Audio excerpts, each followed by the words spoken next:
Hello, everyone. Welcome to the Collecting Vintage Unopened podcast. My name is Brandon Stewart.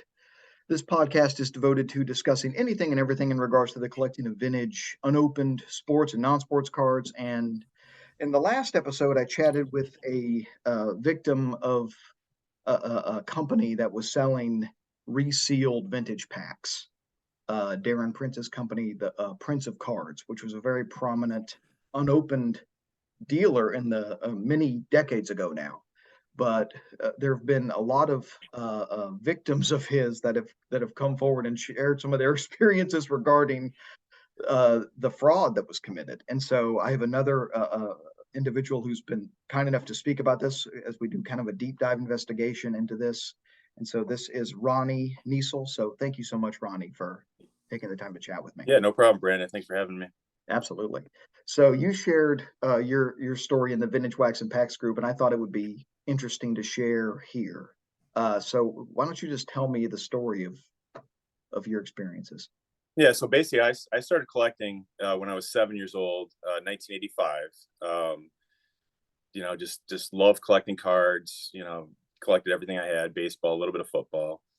Around 1988, I just really started to get into unopened stuff. I loved unopened packs for some reason, and the older stuff was just, it was expensive, $30-$40, for 70s packs. That was a lot of money for a kid back then. Sure. But I started collecting, I wanted, all the old packs. And, basically we had a couple card stores in our area this is Lansing, Michigan area. And, we'd go to card shows, my mom and I. And, you can only find what you could find locally. You couldn't, there wasn't an internet yet. So, we pick up packs here and there, just trying to, fill holes in the collection. Well, SCD came out, and it's like, man, this guy's got packs, stuff I've never seen before. And it's like, wow, this is pretty cool. So I saved, Christmas money, birthday money, whatever, and, just started buying packs. And the ad that Jason showed you was probably the exact same one that I saw. This would have been like 91, 92 was 92. I stopped collecting. I was kind of out of it. I'd like to say it was because of girls, but I don't think that was it. I think it was just, I just got tired of, I just got out of it and got into different things. But Sure. 92, I was basically done collecting. But I bought packs, anywhere 54 Bowman. I forgot I hit a 54 Bowman. 60 Topps, 63, 65, 67, 69, and I had a 64 Cello. Were some of the packs that I got from Darren. And like Jason said, I don't want to repeat everything he said already, but like he was kind of the authority. I mean, we saw like this really cool ad, in an SCD, a publication. It's like, this guy's probably legit. And whoever coined that phrase, the Wild West of collecting, I mean, that's perfect, because we really didn't know. I mean, as a kid, we kind of knew like the corners, the corner folds a little bit here and there, but it wasn't, like it is now. You didn't know everything. You didn't know the coalition and all that stuff. We just kind of, if it looks good, you didn't see candle wax all over the back of the pack and, holes and, wrong gum and stuff. I mean, we pretty much trusted, what we were getting. So, sure. That's kind of, where I'm at. But I, like Jason, I didn't save the packs. What happened when I got out of it in 92, I went to the so I got back into it in 03 for a little bit, when I saw how low, when the internet, eBay, and I saw how low like stuff was going for boxes, stuff that I needed, 84 Topps boxes for $40, $50. I started buying again. So I got interested, and I hit a couple of the nationals, and I think it was 03, it was Cleveland. And GAI was there. They were on site, and they were doing on-site, pack grading. I'm sure a lot of the guys in the group here maybe went to that one, or they probably did it for a few years, but they were on site, and you were getting a lot of your packs. If you got there early in the morning, they'd have them done 5, 6, in the afternoon. You just had to kind of wait for them. And basically all the stuff that I had, from Darren Prince was all bad. Every pack I had from Darren Prince was bad. The other stuff that I had in my collection was good. I had some 70s stuff, and, all that stuff passed. I had no problem. But yeah, it was everything Darren had. And I don't know if you remember like the pack sleeves that they had back then with the little, the flap on them. But he Hmm. had a little gold logo that went on the back of his pack that just said the Prince of Cards, Darren Prince. He had his phone number, and I just kind of left him in there. I'm like, oh, this guy's pretty prominent, so I'll just submit him in this, and they knew. I mean, right then, I mean, they were like, this guy's a shyster. They kind of knew it then, and this was '03, so Wow. So over 10 years after, similar to the experience that Jason shared, where yeah, decades later, he's trying to get these packs authenticated, and he said, Steve Hart knew right away this was Darren's work, which is yeah. which is just interesting to me. Yeah, this wasn't Steve. This was GAI Sure, back no, in of course, but I '03. mean, it's a Yeah. similar Oh story yeah, for because it's sure, this idea of, much later on, you find out, okay, for sure, for not sure. only is this guy a fraud, but the people in the industry know he's a fraud. Yeah, exactly, To me, exactly. that was absolutely fascinating. And So I don't know if that was Mark Murphy still doing it in '03 or not. I don't know the whole GAI timeline, but sure, they're pretty reputable because some of the packs that I did get, like this is just a '73, but they're all the 101 serial numbers. So that sure, was where they were in 2003. sure. So, Oh, can you but actually show that 73 again? That's a beautiful yeah, pack. yeah, these were packs that I had when I was a kid. Oh, that's Nothing fancy. It's just oh, this pack still, I picked up. But yeah, it's the yeah, it's the 101 silver sure, flip serial numbers. But yeah, that was. But unlike Jason, I didn't want any of that stuff in my collection. I just ripped it up, and I'm like, let me see what's in there, and there were creased cards, just wax stain cards in the middle of the pack. I mean, he didn't even try on some of these packs. And I don't know if he was doing this 2 weeks before I bought him. Who yeah. knows? Who knows the story? Well, and I would like to know, was it actually him doing the resealing? Did he have a person that was doing it? Because clearly there was a method. Because if years and years later, not only GAI being able to say nah, but if Steve randomly, without any sort of identifying, without any hint that it was Darren, is saying, Yeah, this looks like Darren's work. To me, that implies consistency in whoever was doing it. yeah, for sure. And I did bring a couple of the wrappers out. Like I said, I won't bore Sure, you with every one of them, but I was just looking. Like I had a '54 Bowman. That was sure. that was probably the big dog of Oh, the group. sure. And I was just looking at, now 20, 30 years after I've done this to see if there's any like and you can kind of see some like oddball wax.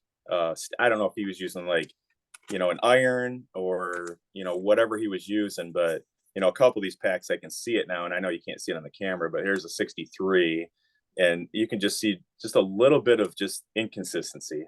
And like I said, I don't know if he just reheated the wax. There's no burn marks, so I don't know if he was using an iron or whatever, Sure. or who knows, a paste stick, who knows. But same thing. This is '65, and you can just see just a little bit here. Sure. It's just not. It's not now that we know what's right and what's not right. I mean, '66, Wow. same thing. It's the same thing. There's just a little bit of residue right there. Sure. So how And much? let's see, 67 and a '69. Those were Wow. those were, and I did have a '61 Fleer basketball pack too. And I want to say that was like $300. Same thing. I ended up selling the card, selling the wrapper. That was pretty high demand still for the wrapper, so I sold that years ago. But Sure. yeah, it's frustrating. I don't know how Jason kept those open. I know it's only been maybe a year or so for him, but I can't even look at them. It's just Sure. frustrating to look at. Sure. Well, and I think you were right when you were talking about how it really was the Wild West, because Yeah, it seems like, especially once you open the pack, he was kind of, if you're trying to, he was expecting people to not keep to keep the pack sealed, because exactly. once you opened it, it's so obvious that it wasn't even a good fake job. It sounds like. Well, it just wasn't worth. I mean, think about it. It's just not Yeah. worth opening the stuff. I mean, Yeah. 5 cards or 6 cards, and in a Yeah. series of 132, your chances of pulling something were just so rare. I mean, I knew that back then, and with PSA not being around, we weren't looking for like perfect tens. Mint was mint. In the '90s, if it Sure. was mint, it was mint. We didn't Sure. think, oh, PSA 10, and so I'm like, I really don't want to open these. I just like the nostalgia of just, seeing these little packs, Yeah, that was absolutely. really cool to me when I was a kid. So Oh, absolutely. Yeah, no, I think it's this is an important cautionary tale for now, right? It shows what we've learned yeah, about authentication, and if it's raw now, like everybody knows, if you see a raw 1960s pack on eBay, yeah, you're pass. really, yeah, you're really, really, it's not even a gamble at this point. Yeah, It's you're throwing money away, exactly. essentially. Ex- But we didn't know. Exactly. And I'm Yeah, sure there's stuff out there that's just not been graded. It's just, but there's so much bad stuff that it just drowns anything that is legit. I mean, yeah, yeah. In the process with PSA, it's just, I don't want to send my stuff off. Like I still have dozens of packs that are GAI. I don't want to get rid of them. I don't want to ship them, sure. and I'm sure there's a lot of people that are like that too. And I would love to see all the stuff in PSA wrappers, just to show that, hey, it's current, it's good. But Hmm. yeah, I hate losing the stuff for a year or whatever the timeline is. So I Sure. don't, most of my collection is still in GAI holders. Well, and I actually like the GAI holder a lot. Yeah, I yeah, think they kind of got a bad rap because some of their later packs, there was a lot of mistakes that were made, but they've been, you can be confident with those early runs, like you were talking about the silver flap. yeah, Most of those are good. I mean, it yeah. seems, at least in my experience. Yeah, at least Um, the early ones, they seem to be legit. yeah, yeah. Obviously, I did get burned I had a 101 silver flip, like 1970 cello, and I Hmm. remember Steve Hart did a break, maybe a couple years ago on a 70 cello, and he had mentioned that they didn't make grocery cellos in 1970, and I'm like, wait a second, I've got a grocery cello, and it was rap, and they're still out there. Everybody sees them, so I know what between 70 and like 72, I think. Hmm. There's a lot of those fraudulent cellos out there, and those all passed, the early GAI even. So Sure, sure. Yeah. One of our favorite sellers, PWCC. It's been a while now, but they had two or three of them that they were 71s, I believe they all were. yeah, And they were in GAI, and they did like a fire sale on them. They were very, exactly. very inexpensive, not coincidentally enough.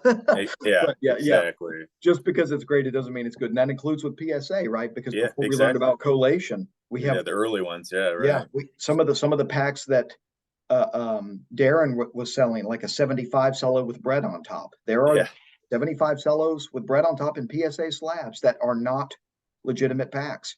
exactly. So to me, I'm happy that it's a good time now. Do you do a lot of buying now, or are you back into it? I can't afford the stuff that Yeah, I'd love to have. It's just out of my price range. I mean, that's the double-edged sword. Obviously, we love our collections to be worth a lot of money, but the bad side of it is we really can't add to it. I don't have the budget to, buy 60s packs anymore. I mean, they're thousands of dollars. I thought it was a big deal when they were 250, $300. But sure. now, you're talking thousands of dollars. So yeah, I still have a lot of holes in my collection. I just, I don't Yeah, I mostly buy up to 92, and I try to find like just oddball packs, of everything that was ever made up until 92.